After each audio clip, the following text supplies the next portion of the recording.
आपण सरकारने जाहीर केलं होतं, कोविड योद्ध्यांना जर कोविड काळामध्ये कोविडने मृत्यू झाला तर 50 लाख रुपये देऊ। मग ती अनिता पवार तिचा मृत्यू झाल्यानंतर, कोविडने मृत्यू झाल्यानंतर तिच्या यजमानाने सरकारकडे मागणी केली, ह्याच मिंदे सरकारकडे, नाही म्हणाले, नाही देता येणार। मग ते कोर्टात गेले, कोर्टाने तिकडे पण कान फटवलं आणि कोर्टाने यांना सरकारला विचारलं की तुमच्यात काही संवेदना आहेत की नाही, माणुसकी काय आहे की नाही? तुम्ही कोविड मध्ये ज्यांनी आपले प्राण गमावले त्यांच्या जीवाचं मोल तुम्हाला आहे की नाही?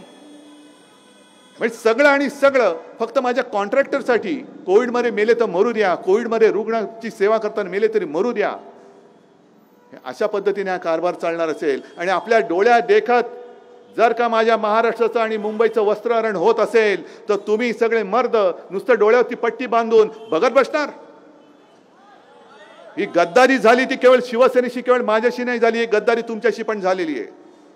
ज्यांनी त्यावेळेला या गद्दारावरती, ज्यांनी आपल्या आईवरती वार केला, राजकीय आईवरती वार केला, शिवसेनेवरती वार केला, त्यांच्यासाठी मेहनत केली होती, त्याला जिंकून आणलं होतं, त्या सगळ्या निष्ठावंत, कडवट आणि मतदारांवरती सुद्धा त्यांनी वार केलेला आहे, त्यांच्याबरोबर त्यांनी गद्दारी केलेली आहे।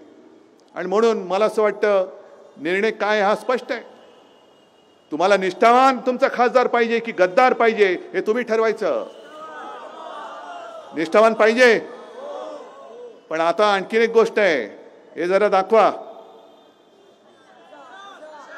कारण आपलं त्यांनी धनुष्यबाण चोरलेलं आहे। आणि मी मागे सुद्धा बोललो की अरे रावणाला शिवधनुष्य पेलताना आलं तर गद्दारांना पेलता येणार? गद्दारांच्या हातामध्ये, आणि ते सुद्धा थोडा काळ आहे।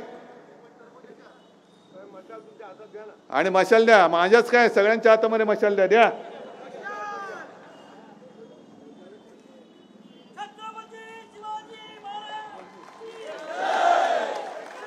शाबास, तिकडे पण मला मशाली दिसत आहेत। आणि ही मशाल केवळ एवढीच नाहीये, तर इथे सगळ्या जमलेल्या तुम्ही मशालीच आहात, अन्यायाविरुद्ध आणि गद्दारी विरुद्ध पेटून उठलेला आहात। आणि या मशाली पेटल्यानंतर हुकुमशाहीची जी काही एक राजवट, हुकुमशाहीची जी काही राजवट आपल्या देशावरती येऊ पाहते, ती मशालीच्या आगीमध्ये जाळून भस्म करण्याची ताकद ही तुमच्या प्रत्येकाच्या मनगटात तर सोडा, फक्त एका बोटामध्ये आहे।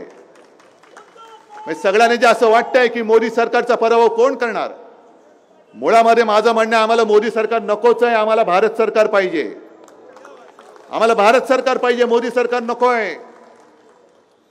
आणि मोदींना अजून माझ्या सर्वसामान्य माणसाच्या एका बोटाची ताकद कळलेली नाहीये। तुमच्याकडे ईडी, इन्कम टॅक्स, सीबीआयची ताकद असेल, पण आज संपूर्ण देशाच्या मतदारांच्या फक्त एका बोटावरती तुमच्या सकट तुमच्या ईडी, इन्कम टॅक्स, सीबीआयचे 12 वाजवण्याची हिंमत यांच्यामध्ये आहे। आणि म्हणून उद्यापासून आता मी ग्रामीण भागामध्ये दौऱ्यावरती जाईनच। आपली एक प्रचाराची सांगता सभा मला वाटतं 17 तारखेला होणार आहे, त्यावेळेला पुन्हा तुमच्याशी संवाद साधेन।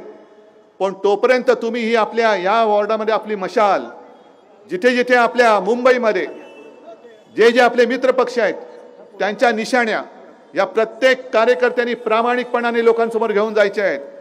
मग जिथे पूर्ण महाराष्ट्रभर जिथे शिवसेनेची मशाल असेल तिथे शिवसेनेची मशाल, काँग्रेसचा हात असेल तिकडे काँग्रेसचा हात, आणि जिकडे राष्ट्रवादीची ही तुतारी असेल तिकडे तुतारी ही घराघरामध्ये घेऊन जा, हातामध्ये मशाल धरून विजयाची तुतारी, विजयाचा रणशिंग फुंका। जय हिंद, जय महाराष्ट्र, जय भीम।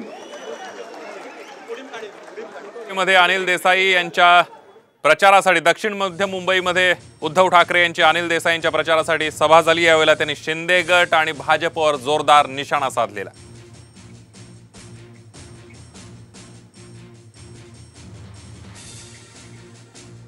आपण बघतोय तुम्हाला शहांनी मातोश्री बाहेर बसवलं होतं असं म्हणत उद्धव ठाकरे यांनी देवेंद्र फडणवीस यांच्यावर सडकून टीका केली आहे।